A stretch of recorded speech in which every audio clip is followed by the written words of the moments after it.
All right, guys, what's going on? Welcome back to Chris's Sports Corner.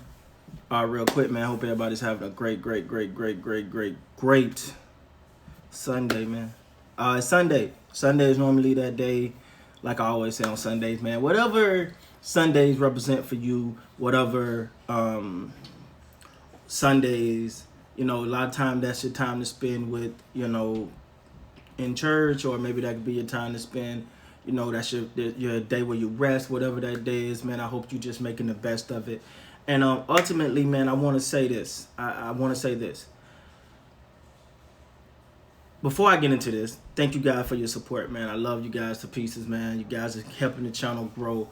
I appreciate the community that we've created, and I wouldn't be here without y'all, man. So, thank you. Now, moving on. I was thinking about something this morning, and one of the things I was thinking about was the fact that, you keep hearing the rumors, right? You keep hearing, the Toronto Raptors are interested in this player, and we're talking free agents here. So if that's the case, right, and I'm fine with that. But one of the things I think before free agency, it's going to be imperative for Masai Ujiri's decision, right? Like, you don't want to be pitching to, how can you pitch to a free agent, right? Like, let's say, for example, you get a meeting, and I'm just throwing this out here. You get a meeting with a Kawhi Leonard, right? And Kawhi Leonard is saying, he know the organization, you know what I'm saying? But it's like, is Masai in? Is he not? Is he gonna be running things? Is he not? I think there is officially a deadline, in my opinion. I could be wrong, but there's a deadline for Masai Ujiri to make a decision. And I'm gonna say that, and anyone who knows me as far as this channel knows I'm a big fan of Masai Ujiri. I am a huge fan of this guy. I think he's among the best at what he do. I mean, it's just almost it's almost unimaginable how much I think, how good I think this guy is at what he does. And he's all about winning. He showed that multiple times. But one of the things I will say is, I do believe that he has a deadline. You cannot go into free agency without having that decision made. And free agency starts, let me make sure I get the correct time. I know the NBA, I think it's the second, if I'm not mistaken, guys. I think it's the second. Hold on. Wait. Give me 1 second.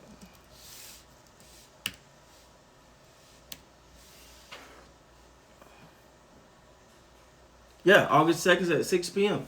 So, August 2nd at 6 p.m., there'll officially be, free agency will officially start. Now, let me say this. If you, the one way that Toronto can blow any free agent that's out there is to not look like they're prepared, not look like they have their house in order. There was a time when everyone criticized and it was like the talk of the all season. The Lakers are not, they're not, the front office is in shambles. Who running this? Who's running that? Magic Johnson stepped down and he started all of that. Anyway, I love Magic Johnson as a player. I do not like him as an exec. I can go on over and over about this guy, but I'm not gonna do that. It's not about that. But what I will say, man, is the fact that they're gonna have to they're gonna have to get this Masai Ujiri thing squared away. If he's leaving, he got to make that decision. I say he's staying. I'm 99.3% sure. But the decision got to be made, and you don't want to go into free agency without this decision, because ultimately, if you take, and I get the GM can be there to pitch, but then a player could simply say, is Masai, is he still here? Is he still not? Well, we're still working that out. So y'all don't, the front office don't even know what it's doing, and you don't want that problem. You don't want that problem. And now, and I said Kawhi, and I only used him as an example, but I think if there was a player that would be like, yeah, I know how this franchise works, I think it would be Kawhi. But then it's the flip side of that, because Kawhi is real fond of Masai. And they're kind of around, right? Kawhi, Masai. Anyway, but if Masai's not there or have not made up his mind, and Kawhi is a free agent, which, there's reports that saying that he's not opposed to testing for agency. And Masai's not there. That might be an automatic turn. So for me, the first order of business is gonna be this draft. But then that too, like you gotta look at it.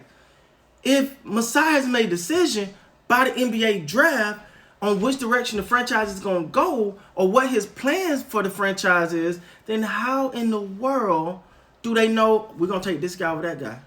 Because you still don't know what direction your president of basketball operations, what direction you want to go in. I'm a big fan of Masai. And I don't know if I'm speaking selfishly because I want him to go ahead and make his decision. But I will say, you got to start to get that thing in order, man. It's like you had time to think. I think at this point, you know what you want. If it's something beyond what's on the surface as far as him just making a decision, then I understand that. Like maybe there's some, because the longer this wanes, the longer you start to feel like, wait. Is there something going on behind the scenes that we're not aware of? Because I'm not understanding. If you want to be there and you're all about winning and the organization is all about winning, well, this seems like a match made in heaven, right? But on the flip side, if you got one vision and you're all about winning and your organization is not, or vice versa, then that's an internal conflict, but I just don't understand the decision. I understand, I get it. Take your time, but you're at that. The Raptors are entering a critical point right now, and like it or not, Masai has an unofficial deadline. Okay, if you can get through free agent, you kind of may know who they may still be consulting with him. All right, well, we're gonna get him for the draft. But when it comes to free agency, and you want to, and get granted this free agent pool is murky right now because we don't know who's going to opt in, who's going to opt out. Kawhi can opt out, Chris Paul can opt out. Still got DeMar DeRozan. So you still got some talent out there, man. I think Malcolm Brogdon, if I'm not mistaken, he's a free agent. And that could be a great. He could be a great. So, but the thing is, you can't come to someone. You can't come to a free agent saying, "Hey, we're gonna do this and we're gonna do that. We're gonna do this and we're gonna do that." And then, but when they look at it, like, wait, everything's not even in order here. So you want me to come here and you ain't got everything in order. So I think this timeline for Masai's decision is cranking up, and it got to be one that gets going because it's a lot of decisions to make. You're officially in pretty much the off season. You're in the off season. Your president of basketball operation need to be making decisions about the team's future, and if he's not doing that because he's trying to make a decision, it can be very detrimental to the team overall. With that being said, guys, please like, comment, subscribe to the channel. Let me know what y'all think, man. Do y'all think Masai is dragging this out a little too long? You need to go and make a decision, and can he maybe unintentionally really cause some damaging effects to the team? With that being said, guys, please like, comment, subscribe to the channel. Till next time, you guys be good.